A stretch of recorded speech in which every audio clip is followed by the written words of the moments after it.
योग दर्शन साधन पाद द्वितीय पाद सूत्र संख्या 15 हम पढ़ रहे हैं। तो इस सूत्र में 4 प्रकार के दुख कहा गया है। परिणाम, ताप, संस्कार और गुणवृत्ति विरोध दुख। जो सांसारिक व्यक्ति है उनको संसार में सुख ही सुख दिखता है, और जो विवेकी व्यक्ति हैं, ज्ञानी हैं, बुद्धिमान हैं, उनको संसार के प्रत्येक सुखों के पीछे दुख दिखता है, और यह वास्तविकता है। संसार में जितने भी व्यक्ति हैं, वस्तु है, स्थान है, सब में सुख भी है और दुख भी है।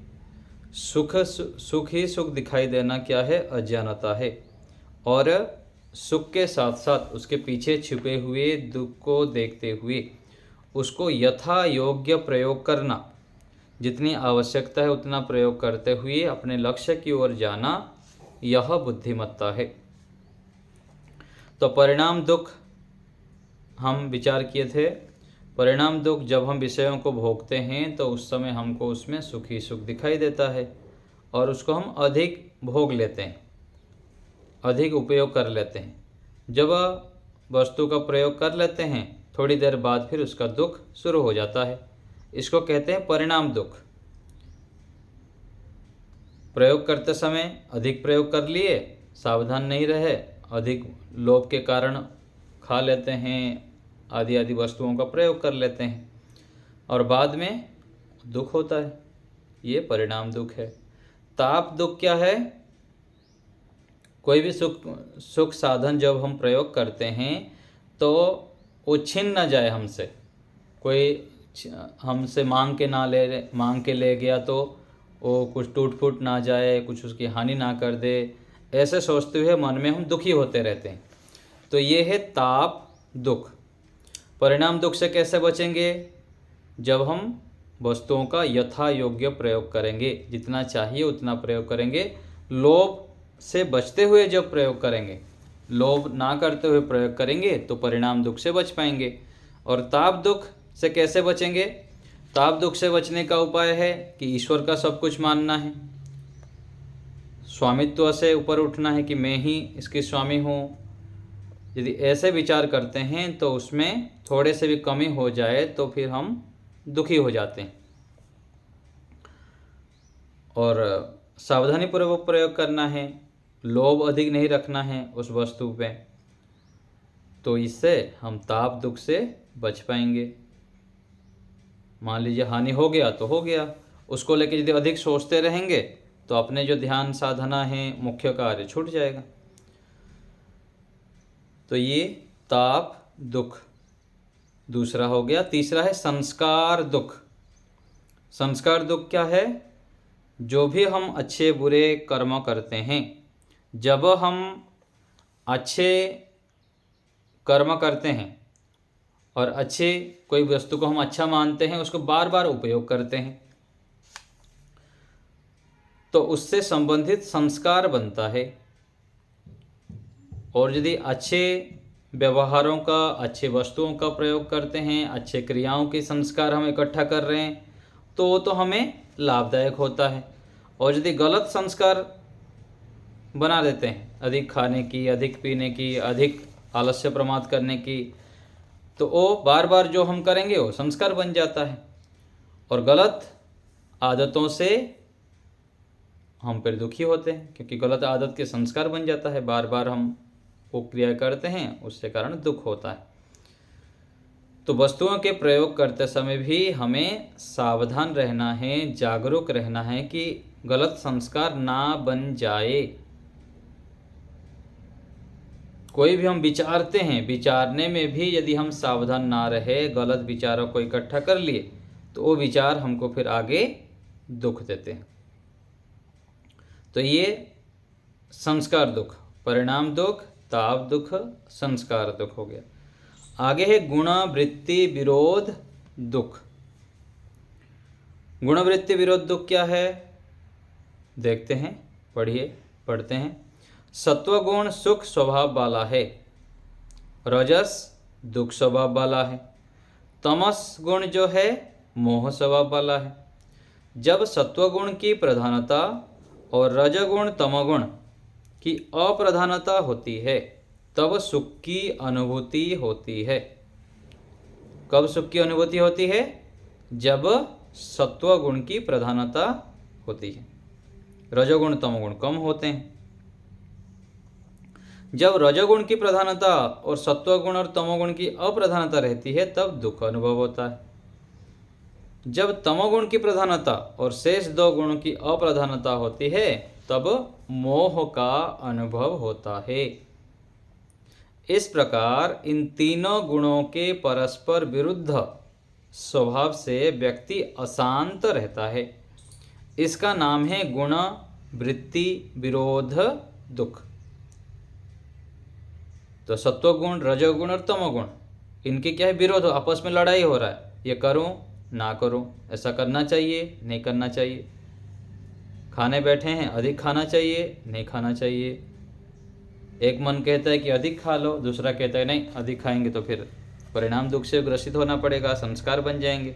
और दूसरा फिर बोलते है खा लो।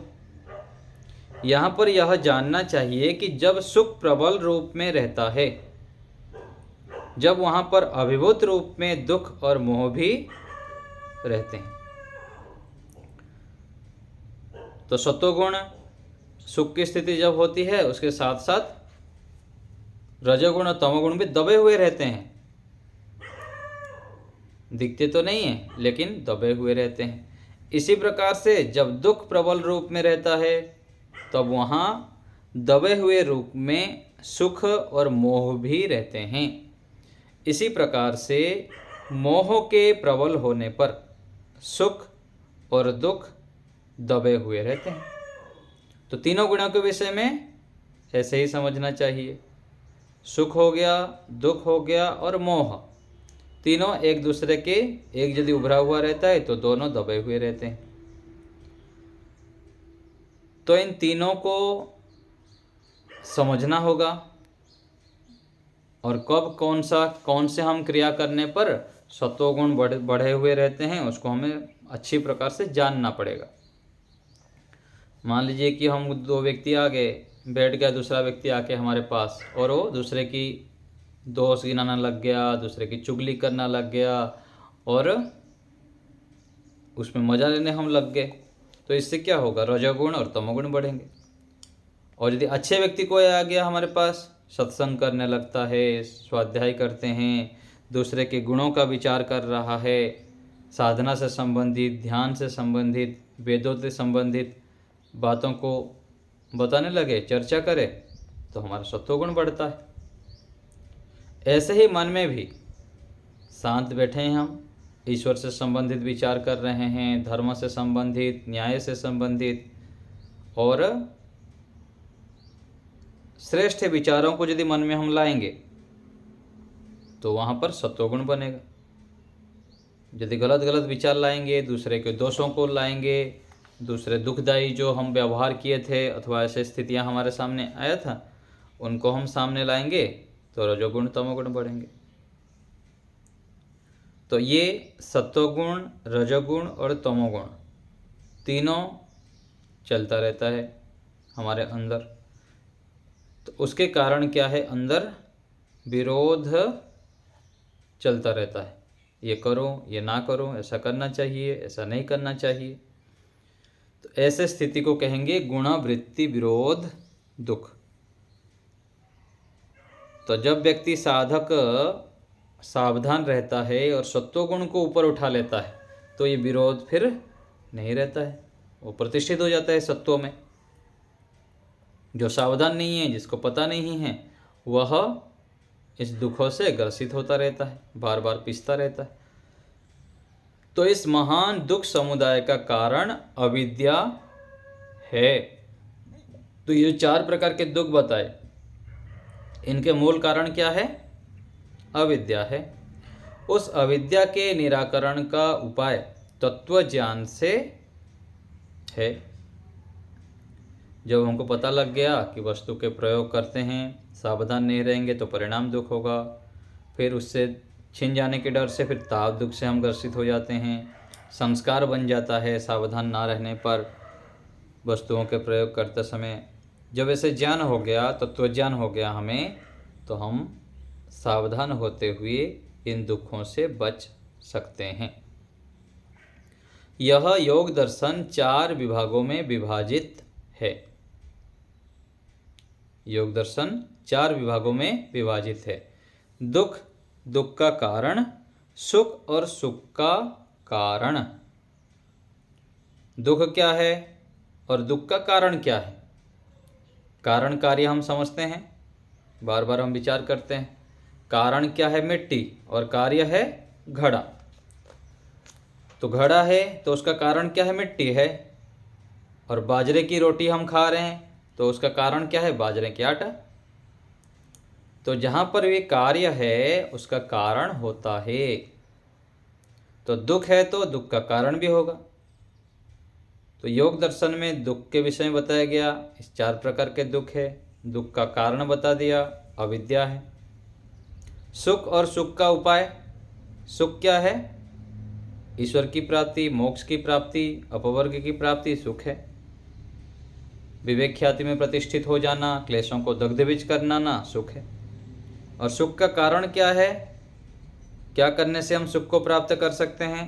ये बताया गया। अष्टांग योग, यम, नियम, आसन, प्राणायाम, प्रत्याहार, धारणा, ध्यान, समाधि का अनुष्ठान करो, ये सुख का कारण है। जितना इतना हम इनके अनुष्ठान करेंगे उतना हम सुख में प्रतिष्ठित हो सकते हैं।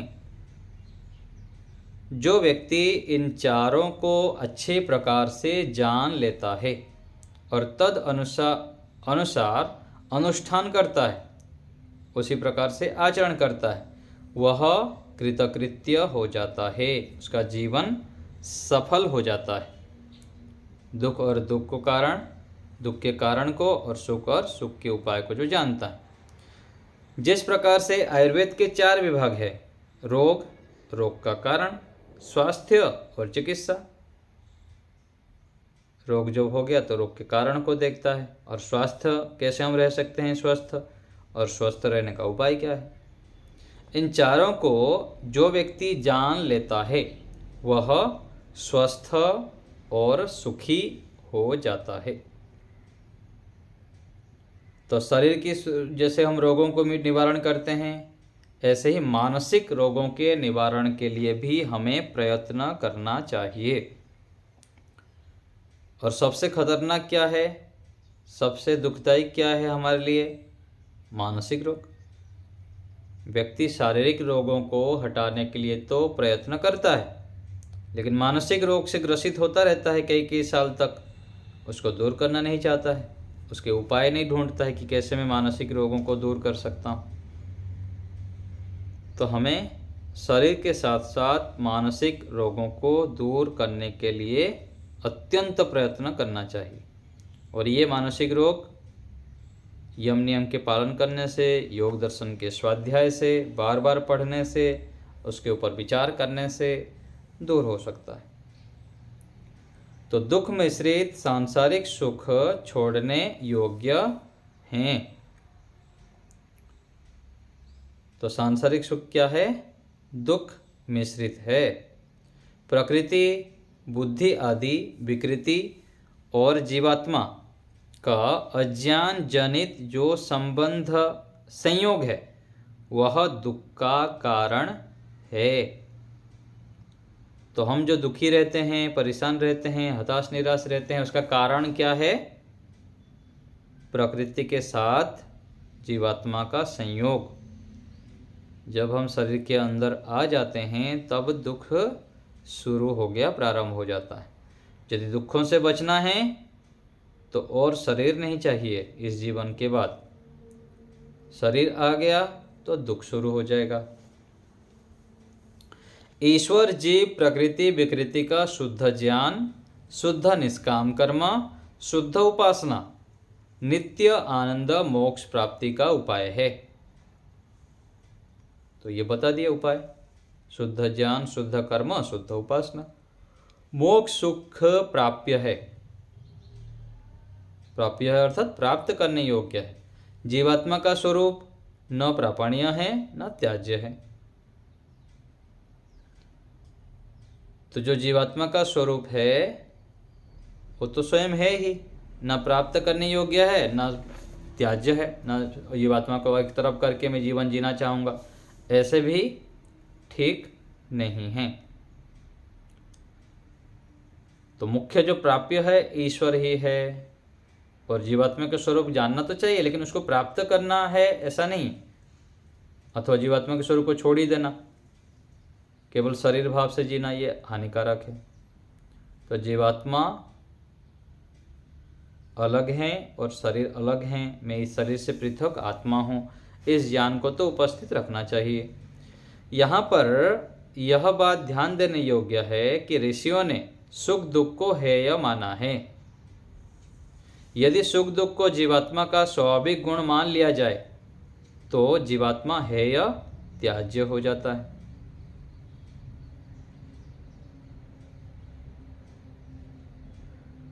तो यहाँ पर क्या कह रहे हैं, यदि सुख दुख को जीवात्मा का स्वाभाविक गुण मान लिया जाए तो जीवात्मा हेय त्याज्य हो जाता है। तो सुख और दुख स्वाभाविक गुण जो होता है वो कभी भी छूटता नहीं है। और ये जो सुख और दुख है इसके विषय में भी यह जानना चाहिए कि जीवात्मा स्वाभाविक रूप में सुख ही चाहता है। हर समय जीवात्मा का स्वाभाविक इच्छा होती है कि सुख प्राप्त करना और दुखों से दूर रहना, ये जीवात्मा का स्वाभाविक गुण है। यदि जीवात्मा लौकिक सुख के समान उपादेय माना जाए तो जीवात्मा की भी उत्पत्ति माननी पड़ेगी, क्योंकि लौकिक सुख उत्पन्न होता है। इन दोनों वादों को छोड़ने से जीवात्मा का नित्यत्ववाद सिद्ध होता है, यह वास्तविक ज्ञान है। तो जीवात्मा को हम यदि मानेंगे कि जैसे भौतिक वस्तुओं को हम इकट्ठा करते हैं सुख प्राप्ति के लिए, ऐसे ही जीवात्मा को इकट्ठा करें तो ऐसे तो कोई है ही नहीं, हम स्वयं ही जीवात्मा हैं। तो जीवात्मा यदि हम सांसारिक सुखों को जैसे इकट्ठा करते हैं ऐसे ही जीवात्माओं को इकट्ठा करेंगे तो क्या है, अनित्यत्व सिद्ध हो जाएगा, किंतु ये ठीक नहीं। जीवात्मा हम स्वयं हैं और नित्य है, ये बात ठीक है सिद्धांतों से कि जीवात्मा हम स्वयं हैं, जीवात्मा नित्य है, यह वास्तविक ज्ञान है। सूत्रकार ने विवेक प्राप्ति और उससे वैराग्य प्राप्ति कैसे हो यह बतलाया है। यहाँ पर बताया गया है योग दर्शन में विवेक प्राप्ति कैसे हो, वैराग्य प्राप्ति कैसे हो। जो साधक परिणाम दुख, ताप दुख, संस्कार दुख और गुणवृत्ति विरोध दुख के स्वरूप को सूक्ष्मता से जान लेता है। कैसे जानता है? सूक्ष्मता से, बारीकी से, उसको शीघ्र ही वैराग्य की प्राप्ति होती है। तो ये बता दिए, यदि वैराग्य प्राप्त करना चाहते हैं तो इन 4 प्रकार के दुखों के स्वरूप को ठीक ठीक जानो। यदि आपको संसार में दुख दिखाई देने लग गया तो फिर वैराग्य हो जाएगा, और यदि संसार में सुख ही सुख है दिखाई देगा तो संसारिक सुखों के पीछे भागते रहेंगे और उसमें डूबते रहेंगे। डूबते डूबते फिर वैराग्य से दूर हो जाएंगे, दुख से युक्त रहेंगे। जितना हमारे जीवन में वैराग्य होता जाता है उतना हम सुखी होते हैं, शांत रहते हैं, प्रसन्न रहते हैं, निर्भीक रहते हैं। वैराग्य की कमी होने से व्यक्ति संसार के आकर्षण में डूबा रहता है, और जितना जितना संसार के आकर्षण में डूबता है उतना वो दुखी रहता है। तो जब साधक इन 4 प्रकार के स्वरूप को अच्छी प्रकार जान लेता है तो वैराग्य प्राप्त करता है, और इनको अच्छे प्रकार नहीं जान पाता तब तक वैराग्य को प्राप्त नहीं कर सकता है। विवेक, वैराग्य और अभ्यास के बिना समाधि की प्राप्ति नहीं हो सकती। इसलिए समाधि की सिद्धि के लिए परिणाम आदि दुखों का स्वरूप अवश्य जानना चाहिए। तो ये बहुत आवश्यक है, ये महत्वपूर्ण सूत्र है। बहुत अधिक महत्वपूर्ण है ये सूत्र। तो हमें इन 4 प्रकार के दुखों के विषय में अच्छे प्रकार से समझना चाहिए, जानना चाहिए और व्यवहार में भी इसको स्मरण रखना चाहिए। अब आप लोग को कुछ पूछना हो तो बताइए इन 4 प्रकार के दुखों के विषय में। जी बोलिए। हो गया, सबको समझ में आ गया ये 4 प्रकार का दुख? परिणाम दुख, ताप दुख, संस्कार दुख और गुणवृत्ति विरोध दुख।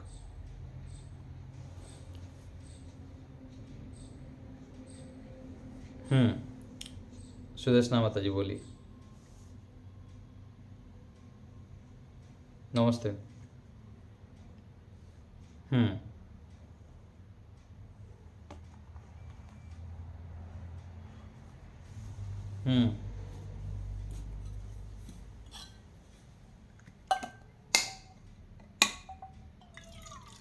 नहीं, ये जो गुणवृत्ति विरोध दुख है ना, इसके विषय में ये जानना चाहिए कि जब हम दुखी हो जाते हैं, रजोगुण तमोगुण युक्त रहता है और निर्णय ठीक से नहीं कर पा रहे हैं, ये करना चाहिए या नहीं करना चाहिए, कैसे करना चाहिए, ये जो द्वंद्व से युक्त हो जाते हैं, ये गुणवृत्ति विरोध दुख चल रहा है अंदर, वहाँ पर समझ लेना है। और जब हम सत्वगुण से बार बार मेहनत करते हुए युक्त रहेंगे तो फिर ये गुणवृत्ति विरोध दुख से बच पाएंगे हम।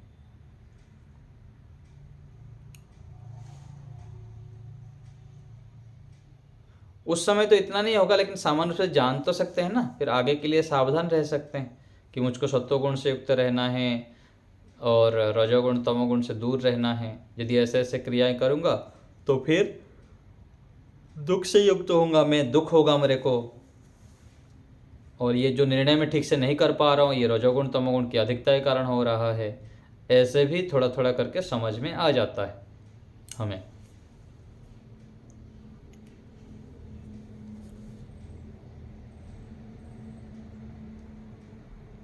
हाँ, रजोगुण अधिक रहता है, तमोगुण थोड़ा कम। जब हम चंचल हो जाते हैं, अधिक जोर जोर से खाने लग जाते हैं, बातें करते लगते हैं, बोलने लगते हैं, ऐसे ही क्रियाओं को हम करते रहते हैं व्यवहार में, तो ये रजोगुण की अधिकता के कारण है, ऐसे समझना चाहिए हमें।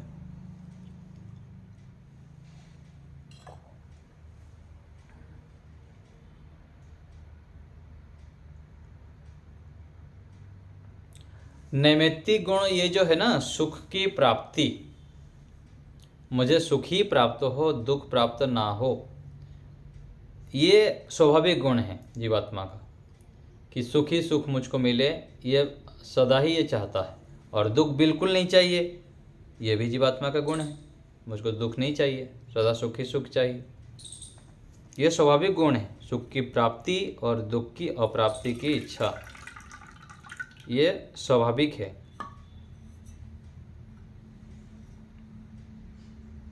हाँ, सुख ही चाहता है, कभी कोई नहीं चाहता कि मुझको डंडा से आके पीटो अथवा मेरी अपमानित हो, ऐसे कोई नहीं चाहता है। सुखी उसको इच्छा नहीं, इच्छा जैसे कहा गया ना माता जी की, हाँ जैसे, हाँ ये स्वाभाविक गुण है। जैसे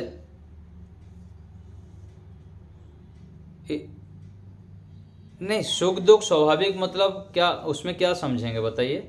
उसमें हाँ इच्छा गुण ही है, इच्छा गुण वही है। इच्छा द्वेष, जैसे बोलते हैं ना, इच्छा द्वेष प्रयत्न सुख दुख ज्ञान। इच्छा, कोई भी जीवात्मा है तो इच्छा गुण तो रहेगा। इच्छा द्वेष प्रयत्न सुख दुख, इच्छा द्वेष प्रयत्न सुख और दुख, ये जो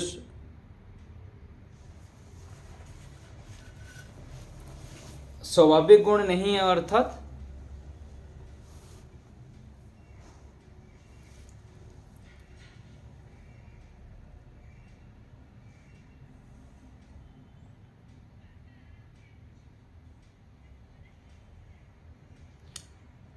नहीं। हाँ वही तो बता रहा हूँ ना, नैमित्तिक रूप में यहाँ पर तो पीड़ित, जैसे यहाँ पर आया ना वैशेषिक दर्शन में, इच्छा, द्वेष, प्रयत्न, सुख, दुख, ज्ञान, आत्मनो लिंगानी।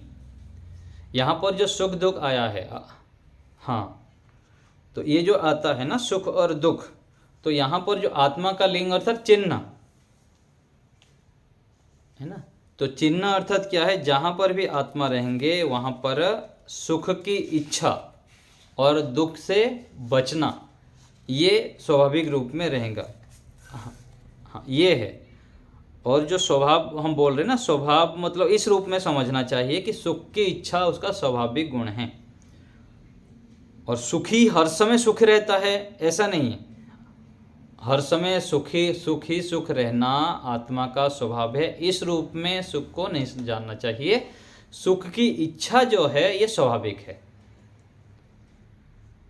ठीक है, ऐसे हमको समझना चाहिए जी।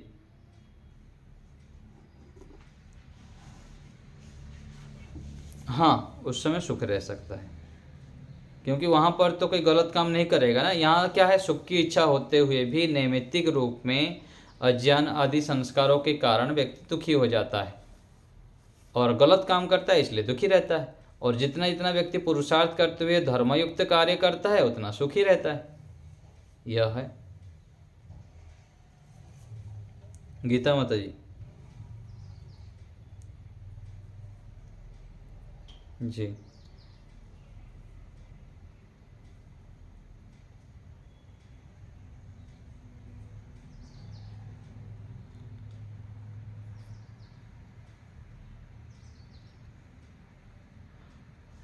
बस हमको समझ, पहले तो समझ में आ गया ना, समझ में जब आ गया तो वहाँ पर भी सावधान रहना है, मुझको दुखी नहीं होना है, ये संकल्प करना है। चाहे सामने वाला व्यक्ति चाहे गलत करे अथवा अच्छा करे, मुझको उसमें प्रभावित नहीं होना है, मेरे को अपने आप को शांत रखना है। और इसके लिए होता है कि अपना व्यस्तता रहे, व्यस्त का शेड्यूल बना के रखें। जो अब हाँ घर परिवार में भी, घर परिवार हाँ घर परिवार में भी हमको संकल्प लेना है कि दूसरे कोई भी गलत व्यवहार कर रहा है, गलत कुछ बोल रहा है तो उसमें मुझको प्रभावित नहीं होना है। उसका कर्म उसके साथ, मेरे को ऐसे कोई विचार नहीं लाना है, ऐसे व्यवहार नहीं करना है कि जिसकी मेरे संस्कार बिगड़े, ऐसे संकल्प लेना पड़ेगा। और साथ साथ जब हम ऐसे अच्छे कार्य करते रहते हैं, ईश्वर से संबंधित कार्य रखते, तो परमात्मा की कृपा से हमको आत्मिक बल मिलेंगे, इनसे बचने का उपाय भी मिल जाता है। पहले तो बताया था ना किसी,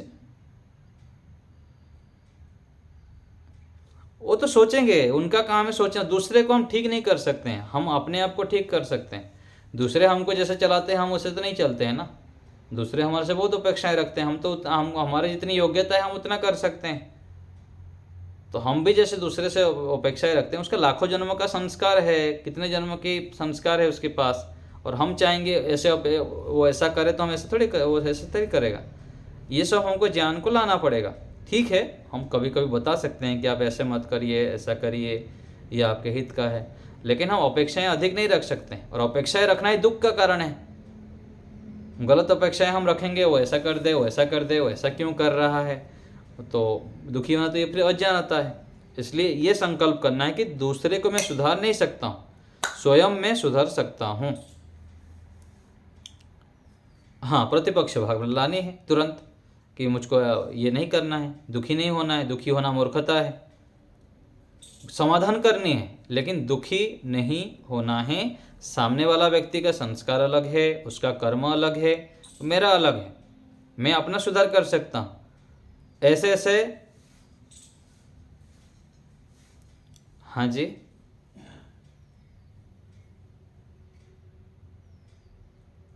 नुकसान हो जाए, नुकसान होता रहे, नुकसान हो तो कितना बड़ा वो नुकसान हो जाएगा।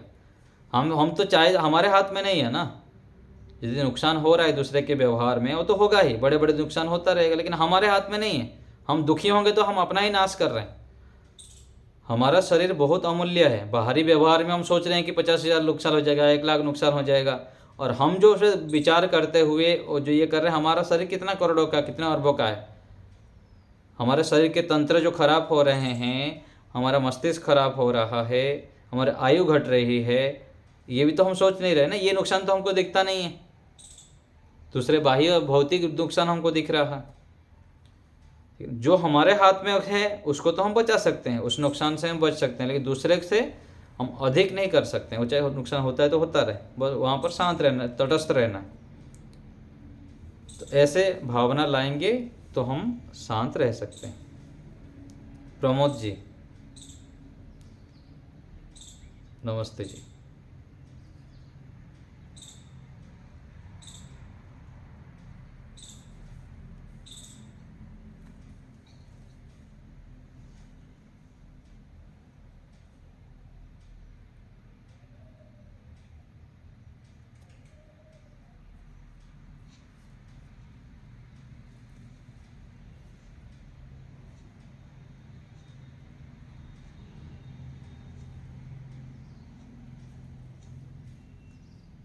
हम्म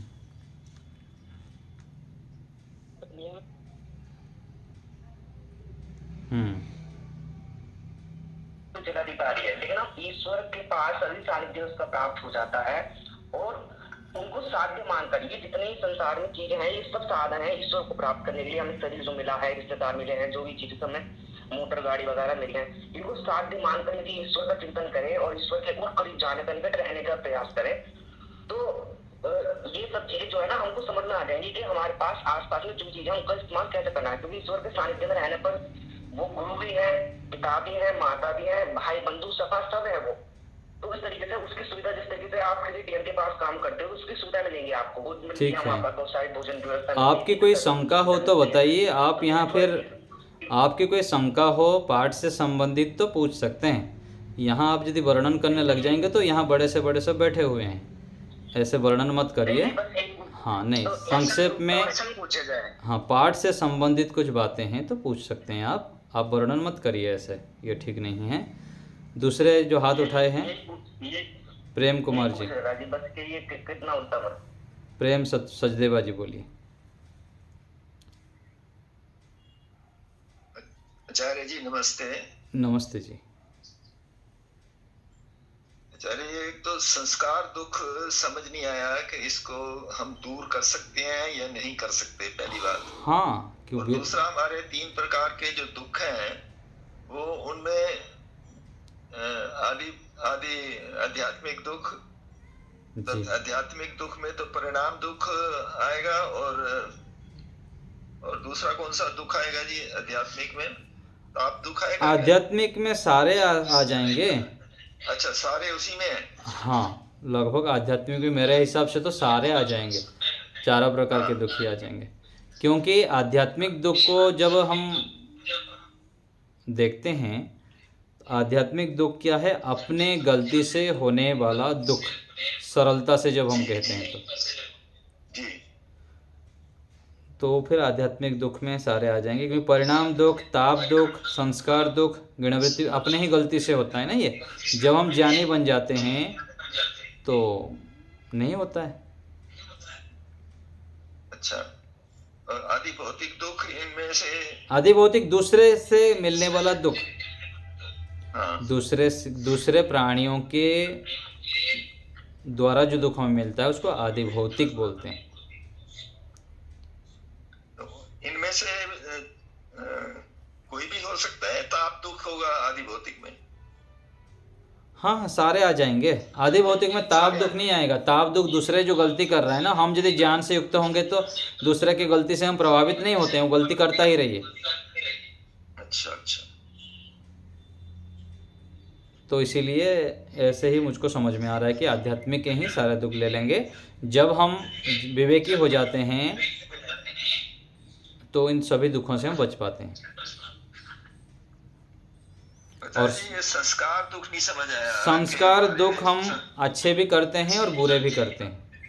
अच्छे की मात्रा को बढ़ाएंगे तो अच्छे संस्कार इकट्ठा होंगे। और दुख यहाँ क्यों जोड़ रहे हैं? ये पूर्व जन्म के संस्कार या इस जन्म में जो हम कर रहे हैं उसके संस्कार? कौन से संस्कार या संस्कार? अभी जो कर रहे हैं, फिर भी पूर्व का तो हम हटा नहीं सकते हैं। जो हो गया वो हो गया। आज जो हमारे सामने हैं उसको ही हम बदल सकते हैं, हटा सकते हैं गलत संस्कारों को। तो जितने भी दान कर रहे हो तो दान का संस्कार बन रहा है। हाँ, जो भी है हम कर रहे हैं, दान का संस्कार है, पढ़ाई कर रहे हैं, कोई भी अच्छे कार्य कर रहे हैं तो अच्छे संस्कार ही बन रहा है। और दुख कहाँ से होता है? जो बुरे संस्कार है, आलस्य प्रमाद करना, मेहनत ना करना, और जो भी हमारे आदतें हैं, गलत आदतें हैं, वो उसके कारण हमको दुख होता है। उस संस्कारों को जानना और उसको हटाना। इसमें जो जन्म जन्मांतर के संस्कार है उनका भी तो इफेक्ट होता ही है ना जी? उनका तो होता है, उनको जाने कि ये सब संस्कार मेरे अंदर है, तो कुछ अभी का है, कुछ जन्म जन्मांतर का है। पहले उसको जान के फिर उसको हटाते हैं, चाहे इसी जीवन का हो अथवा जन्म जन्मांतर का हो। जब हम उसको हटाए, अच्छों को उसके स्थान पर स्थापित कर दिए, तो हम दुखों से बच जाएंगे। ये समझ नहीं आता कि ये संस्कार दुख हम कैसे दूर करें और कैसे आ जाता है? रात को व्यक्ति 11 बजे सोता है प्रत्येक दिन, सुबह उठता है 8 बजे। ये इसका गलत संस्कार है। और इस गलत संस्कार दुख के कारण ये क्या करता है? रात सुबह जल्दी उठने से उसका दिनचर्या व्यवस्थित नहीं हो पा रहा है, ना व्यायाम कर पाता है, ना प्राणायाम करता है, ना ध्यान करता है, और उसके कारण उसको दिन भर आलस्य प्रमाद रहता है, रोगी रहता है। तो उसको पता लगा कि ये मेरे अंदर संस्कार दुख है। जो पता लगा उसको फिर सावधान हो गया, जल्दी सो गया 9:30 10 बजे, सुबह 5 बजे 4:30 बजे 4 बजे उठ गया। समझ गया। तो ये संस्कार वो हट गया। जी जी। ऐसे ही समय की बर्बादी, दूसरे व्यक्ति कोई आता है, उसके सामने बैठ जाते हैं, दूसरे की चर्चा करते रहते हैं, राग द्वेष की बातें करते रहते हैं, गप्पा लगाते रहते हैं, और उसके कारण हमारा गलत संस्कार बन रहा है। ध्यान में बैठे तो वही संस्कार उभर जाता है। तो उसको समझ में आ गया, फिर दूसरे आते ही सावधान हो जाता है। काम की बात है तो करिए, राग द्वेष की बातें मत करिए। फिर दूसरे काम की बहाना करके अच्छे काम में वो लग जाता है, तो गलत संस्कार से बच गया। तो ऐसे बहुत सारे गलत संस्कार हम बना रखे हैं, उसको हटा देने से हम बच जाते हैं संस्कार दुख से। ठीक है, ठीक है, धन्यवाद। ठीक है। निर्मला माता जी। नमस्ते। हाँ माता जी बोलिए। संतोष माता जी बोलिए। हाँ जी, मैं मेरे को वो हो रहा है, कुछ शख्स है जो आप किताब पढ़ा रहे हैं योग दर्शनम, ये स्वामी सत्यपति परिव्राजक की है या किसी और की है? स्वामी जी की हैं। सत्यपति जी की है? हाँ जी, हाँ जी। पर अब इससे पहले मैं पढ़ती रही, पहले इसमें संस्कृत का है, फिर भाष्य व्यास भाष्य, उसके बाद ये है इनके। हाँ जी, हाँ जी माता जी। ये एक मिनट आप प्लीज, अगर आप देख नहीं पाएंगे ना, ये वाला दिखाई दे रहा है आपको? नहीं दिख रहा है मेरे को। यही है? दिख नहीं रहा है। दिखाई दे रहा है? यही है? पुस्तक के आगे स्वामी सत्यपति जी का लिखा है कि नहीं? ये लिखा हुआ है महर्षि व्यास भाष्य सहित। ना ना ना, सहित पुस्तक स्वामी सत्यपति परिव्राजक। हाँ तो जो धर्मार्थ। हाँ जी, हाँ जी जी, उसमें जाएंगे, दूसरे पाद के 15वां नंबर सूत्र निकालेंगे। उसके जो भाष्य है उसके पीछे हिंदी लिखा है। निकाला है मैं, मेरे को ना आज बिल्कुल क्लास में कुछ समझ नहीं आई। कोई नहीं, बात कक्षा के बाद मेरे को फ़ोन कर लेंगे, वीडियो कॉलिंग से मैं दिखा दूंगा। ठीक है? आपका नंबर यहाँ है लिखा हुआ कहीं? हाँ मिल जाएगा आपको, जहाँ से आप जुड़े उसके नीचे लिखा हुआ है नंबर। अच्छा ठीक है, धन्यवाद। समझ कितनी देर में करूँ? कक्षा के 3:30 के बाद कर सकते हैं आप। ठीक है जी, धन्यवाद। निर्मला माता जी बोलिए। नमस्ते आचार्य जी। नमस्ते माता जी। सभी दुखों को छोड़ने का यही उपाय है, हेतु जो पहले आपने बताया, हान और हान उपाय, तो यही करने चाहिए आचार्य? हाँ, दुख को हमको जानना है, पहले दुख समझ में आ जाए कि मैं दुखी हूँ, पहले दुखी हूँ ये समझ में आ जाए, तब तो फिर दुख के कारण के विषय में हम सोचेंगे ना कि दुख का कारण है ये, और दुख के कारण जब पता लग जाएगा तो फिर कारणों को हटाएंगे। ऐसे ही मुझको सुख चाहिए, तो सुख कहाँ पर है वो पता लग जाए, फिर सुख को प्राप्त करने के उपाय क्या है। मैं सुखी होना चाहता हूँ, पहले ये मन में हो तीव्र इच्छा, मुझको विवेक ख्याति को प्राप्त करना है, मुझको समाधि को प्राप्त करना है, मुझको अपने मन को शांत रखना है, एकाग्र रखना है। क्यों क्यों करना है? क्योंकि ये सब सुख के उपाय है। और उसके लिए फिर यम नियम का पालन करना है, स्वाध्याय करना है, सत्संग करना है, अच्छे खान पान करना है, सत्वगुण युक्त बातचीत करना है, दूसरे से राग द्वेष ईर्षा अनावश्यक समय नहीं लगाना है।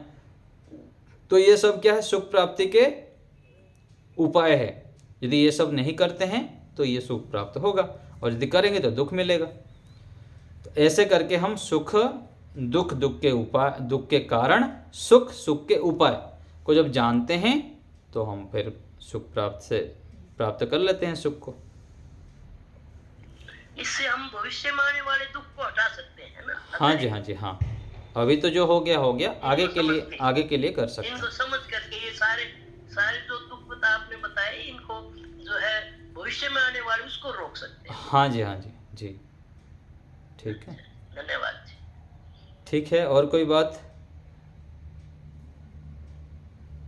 सूरज जी बोलिए, सूरज पुनिया जी। नमस्ते जी आचार्य जी। नमस्ते आचार्य जी, पुरानी स्मृतियों को कैसे डिलीट किया जाए? पुरानी स्मृति को डिलीट नहीं करना है, आगे अच्छे कार्य करते जाना है, पुरानी स्मृति डिलीट हो जाएगा। जैसे कल बता रहा था ना मैं, गुरुकुल में हम आगे 5-7 साल गुरुकुल में मेहनत किए, जो पढ़ाया जा रहा है, जो सिखाया जा रहा है उसको सीखे, पढ़े, तो पीछे का सारा साफ हो गया।